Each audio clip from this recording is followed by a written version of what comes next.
Hey everybody, I hope you're doing well in your isolation and quarantine. I went up to the village that I near where I am the other day for the first time and saw the many shops closed, lineups outside others as they're restricting the amount of people in the store at once.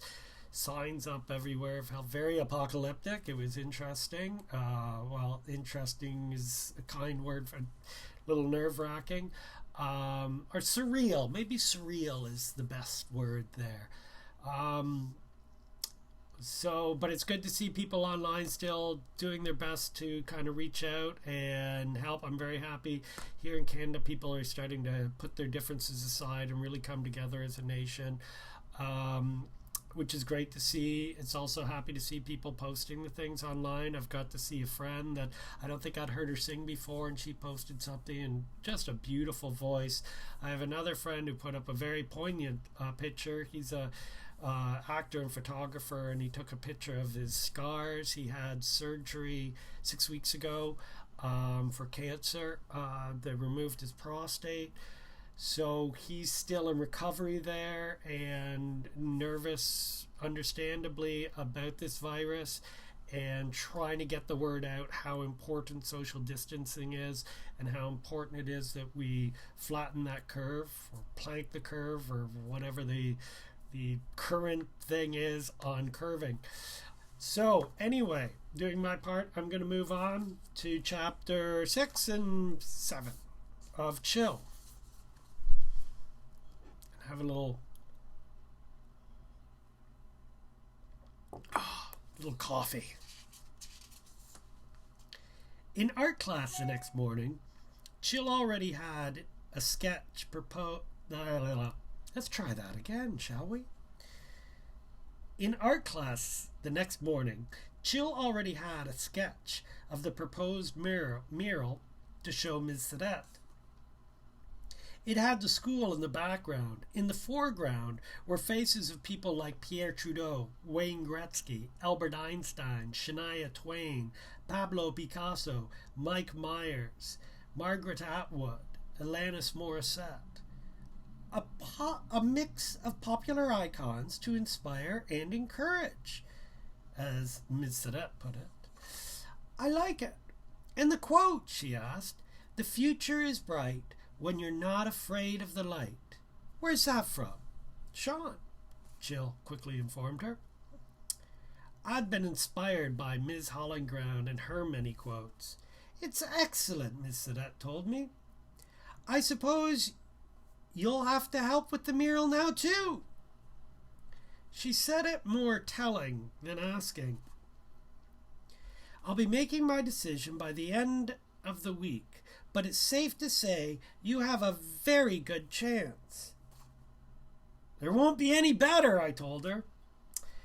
There's a fine line between confidence and arrogance, Sean. Best to stay well to one side of it. Jill smiled. He had heard various people say the same thing before. He always found it funny. I didn't see the humor. It wasn't confidence or arrogance.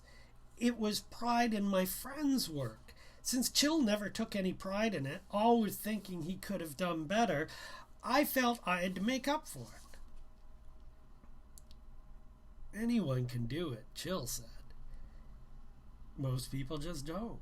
I didn't believe it. I knew I couldn't, or I thought I couldn't. Maybe if I'd worked as hard at it as Jill, always sketching and reading about other artists, always working on something, maybe if I did that, then I could. Jill even had a signature that he used just for his art, which was a work of art all on its own, an unreadable symbol of original design. Maybe if I'd worked as hard at my writing as he did at his drawing, maybe it's just easier to think. Some people are just naturally good at things and others aren't, I said to Jill. But in the back of my head, I could hear Orca saying, if you put your mind to something, you can get it done. And don't let anyone tell you different.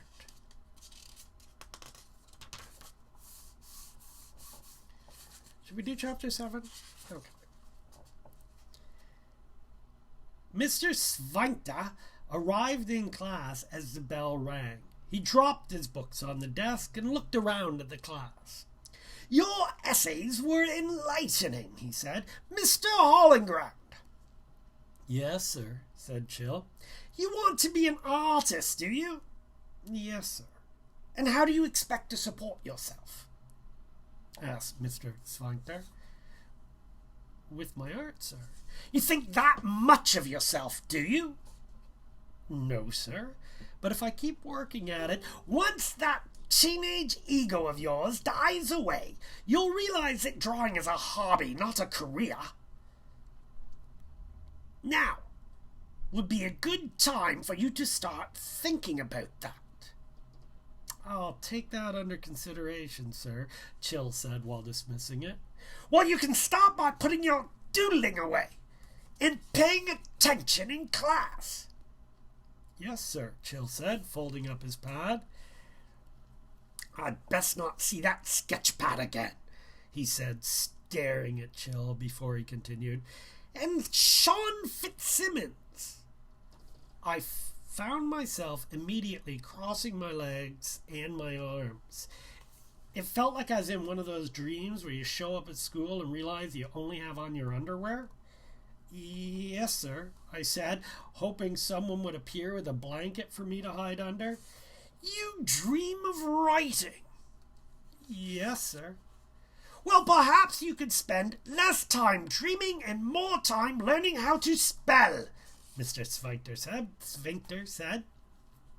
"Sorry, sir, my pen spell checker wasn't working." I got a chuckle from the class, those brave enough to laugh, but not from Mr. Sphincter. "And a smart mouth isn't going to get you far either," he said angrily. He took a deep breath to compose himself. "If you really want to be a writer, I advise a teacher's college so that you can have a job that pays while you write. It's very difficult to make a living writing. And I should know. I have 3 books published myself." "Really, sir?" I asked with genuine interest. "Don't sound so surprised," he said. "I have 3 works of non-fiction published, all about things that have happened to me in my life, or to people I find worthy of my time and interest. Currently, I am working on a 4th about all the authors and publishers I have met, being in the business I've had dinner with." And as he talked, the floor became littered with names he was dropping. Some I knew, some I didn't. But it was obvious when he spoke that by the way he said it, I should be impressed. And I tried my hardest to show that I was. "You know, Mr. Fitzsimmons, if you are truly interested in becoming a writer, then you must write a book. Non-fiction is, of course, better. But that is left to more mature writers, like myself.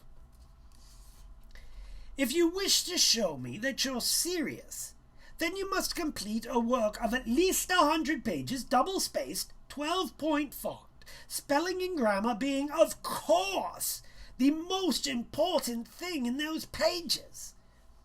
If you do this, I will give you your manuscript, that is. I will give your manuscript to one of my publisher friends who will be more than happy to do me a favor. In fact, if I think it's good enough, I'm sure they will publish it on my say-so alone." "Really?" "I do hope your writing is less repetitive than your speaking." "Yes, sir. We'll see, won't we?" "You'll give me to a publisher?" I said, unable to believe such a thing could actually happen. I wanted to be a writer, but I thought it was out of my reach. And if Chill didn't have the talent to be an artist, I certainly didn't have the talent to be a writer. "I'm a man of my words, Mr. Fitzsimmons," said Mr. Sphincter. So my word is my bond. Is that like a promise, I asked. Yes, Mr. Fitzsimmons, that's like a promise. He didn't read anyone else's career plans that day. I don't want to overload your developing minds, so we'll just do a couple of students a day here and there. Give you something to look forward to, he said. And look forward I did. Chill. Peace. Stay safe. Social distance. And put up some really good videos so I can see loads of talent. I love finding out all sorts of stuff about people. If you haven't seen the one with the couple doing the horse with the hair. Anyway, I'll see you again. Thank you. Bye-bye.